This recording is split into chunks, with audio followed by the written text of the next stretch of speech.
Sa first scene ng Voltes 5 Legacy ngayong gabi mga daga, may kita lang naman natin na itong si Judala kausap na nito ni Hrothgar. At dito nga mga daga, pinakita lang naman yung mga pinagdaanan ni Judala patungkol dito sa mga magkakapatid. At yun nga ay ikinukwento niya dito kay Hrothgar o aka Ned Armstrong mga daga. Pero dito rin mga daga, hindi pa niya binanggit na may love something sila ni Big Bird. Etong si Hrothgar naman mga daga, handa namang makinig sa lahat ng kwento niya. Kasi sinabi nga niya mga daga na handa siyang makinig kahit gaano kahaba ang kwento basta tungkol sa mga anak niya. Dito nga rin mga daga, makikita natin kung gaano talaga kamahal ni Hrothgar itong mga anak niya. At dito rin makikita natin kung gaano kamiss na miss na nga ni Hrothgar itong mga anak niya. So dito mga daga, sa buong scene na to na pag-usap nila ni Judala, makikita lang natin dito yung pagkamis ng isang ama sa kanyang mga anak. Magandang panimula mga daga para sa episode ngayong araw. So natuwa ako dito. Dito naman sa scene na to mga daga, makikita naman natin na mayroong dalawang maharlika, kung tawagin dito sa Busan, at kinakausap itong si Zambujil. Sinasabi nga dito na parang natatagalan daw sa pagsakop itong si Zambujil o kaya naman si Prinsipe Zardos sa planetang Pilipinas. Pero itong si Zambujil talagang iniikot pa yung kwento mga daga. At ang sinisisi niya talaga dito, walang iba kundi itong si Zardos. Kawawa naman talaga dito si Zardos mga daga. Kitang-kita natin yun. At meron na naman siyang panibagong plano na sinabi niya sa kanyang ina na si Contessa, si Contessa ina. Di ba? Sinabi niya yun doon. At ang pagagalawin niya ay walang iba kundi si Baron Xander. Si Baron Xander daw ang pagagawin niya. Malamang sa malamang may pagagawa na naman to. Hindi lang natin alam kung ano, mga daga. Pero malamang sa malamang may pagagawa to. Pwedeng papuntahin na niya si Baron Xander sa planetang Pilipinas kasi sinabi naman yun ni Zambujil dati na papupuntahin niya doon si Baron Xander para mamuno doon sa pagsakop sa planetang Pilipinas. Hindi ko lang alam, hindi lang talaga ako sure mga daga kung ano nga ba itong pinaplano ni Zambujil para dito kay Baron Xander at para mapatalsik na nga sa ginagawa ni Prinsipe Zardos. Tingin ko mga ganun siguro yung mangyayari mga daga. Pero kayo, ano sa tingin nyo? I-comment nyo sa baba, ano ba yung kailangan gawin ni Xander dito? Ano ba ang talagang misyon ni Xander dito patungkol kay Zardos? Comment nyo sa baba yan. Dito nga mga daga, makikita natin itong scene ni Mark at ni Jamie dito.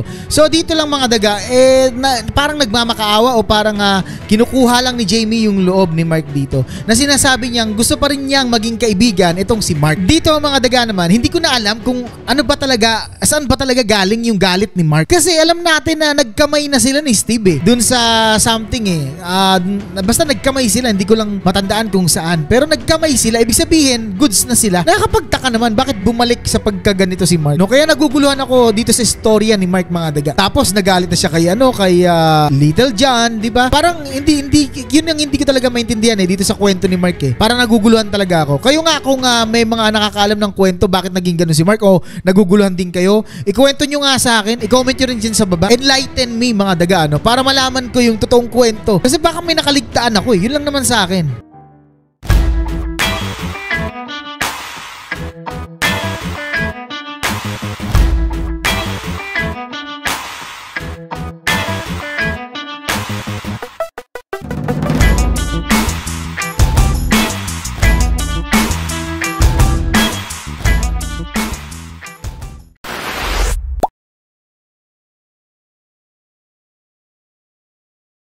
So dito naman mga daga sa scene na to, ito yung sasakupin na nila Prinsipe Zardos, itong kuta ng mga rebelde And dito nga rin mga daga, makikita natin na sinabi dito ni Draco na itong Voltes team may papunta daw sa Hilaga. Kung i-Englishin natin, Hilaga, North, di ba? So malamang sa malamang nga mga daga, kapares din sa anime, nasa North Pole ata sila nun. Yun yata yung kwento nun mga daga. Medyo nakalimutan ko lang talaga na kasi sobrang layo na At sa mga bagong viewers natin mga daga, hindi ako nanood uli ng anime. Ang tanging kinukwento ko lang sa inyo yung kwento lang na naalala ko. Hindi ko na siya binalikan sa anime mga daga kasi gusto kong mapanood sana to as a new viewer para mas intense yung panonood ko. So yung mga komento ko dito mga daga tanging sa akin lang, opinion ko and saloobin ko dito sa palabas na to. Kayo rin na mga nasa comment section at mga gusto mag-comment, hindi naman tayo nag-aaway rito Pwede nyo sabihin ang mga gusto nyo sabihin. Pwede kayo mag-comment ng kahit anumang opinion nyo kasi opinion nyo yan At dito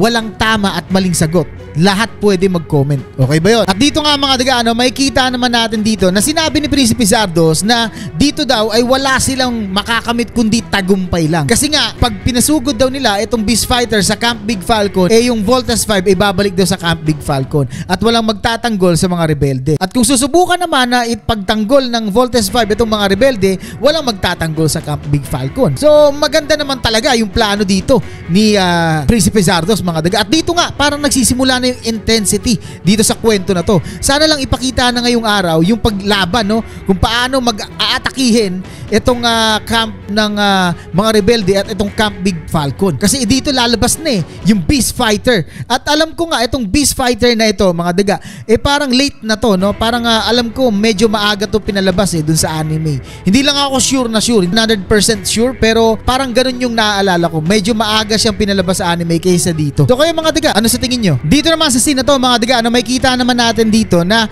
itong si Big Bird at kasama itong dalawa, no, na si Steve at si Jamie, pinuntahan niya itong kampo ng mga rebelde, pero hinahanap pa rin nila dito mga daga, no? At hindi nila makita yung kampo mismo, pero itong si Steve, Jamie at si Big Bird kailangan nang bumalik sa Camp Big Falcon sapagkat, no, nandito na, papunta na itong Beast Fighter, no? At sinabi na ito ni Dr. Hook. Pero dito makikita din natin na itong si Big Bird mga daga ayaw pong bumalik dahil nga gusto ninyang makita itong ama niya. So dito parang pinapapili yung damdamin dito, no, ni Big Bird. Parang nagugulumihanan na siya mga daga.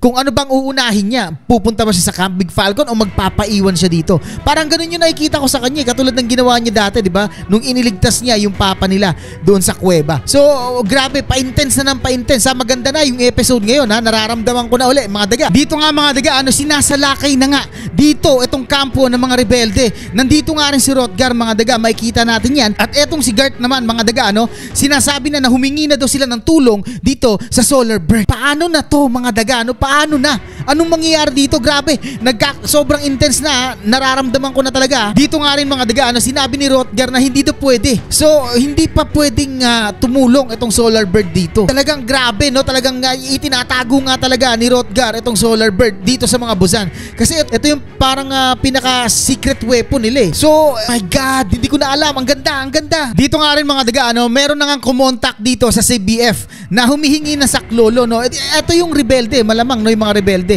At naririnig din natin kanina na sinabi ni Gart na hihingi na siya ng tulong dito sa CBF. Malamang sa malamang si Gart to. So, grabe na, sobrang intense na. Maganda na itong mga nangyayari, mga daga. Kasi mahirap na talagang pumili kung anong mga uunahin. At dito nga mga daga, makikita naman natin dito sa laban ng Beast Fighter at itong sila Steve, itong si Big Bird mga daga, nawawala sa focus, no? Parang nasa tinamaan pa nga yata yung sinasakyan niyang ship niya, no? Pero dito nga, wala siya sa focus kasi iniisip niya talaga yung papa niya. So mga daga, grabe na yung scene dito, palipat-lipat. Sobrang intense, no? Mapupunta sa Camp Big Falcon, mapupunta doon sa rebelde. Ang ganda nung scene, ang ganda ng laban, ang ganda ng mga nangyayari. Kumbaga parang pina-intense pagkatapos ng ilang araw na hindi ako naging masaya. Dito naman parang sobrang lupit ng mga nangyayari mga daga. Woo! Grabe! Sobrang lupit mga daga, no? Habang nakikipagbakbakan doon si Rotgar, sabay lilipat dito sa Voltes team, ano? Talagang grabe yung palitan ng scene. Ang ganda na ng mga pinapakita mga daga. At ang ganda na rin ng mga laban na pinapakita ngayong araw na to. Sobrang intense. At dito nga mga daga, makikita natin dito si Xander, no? At parang nakasakay siya sa isang spaceship. Malamang sa malamang, baka hindi naman to pwedeng himpilan nila sa Busan, di ba? Parang nakikita ko spaceship talaga Siguro papunta na siya dito sa planetang Pilipinas mga daga, no? At dito nga sinabihan lang niya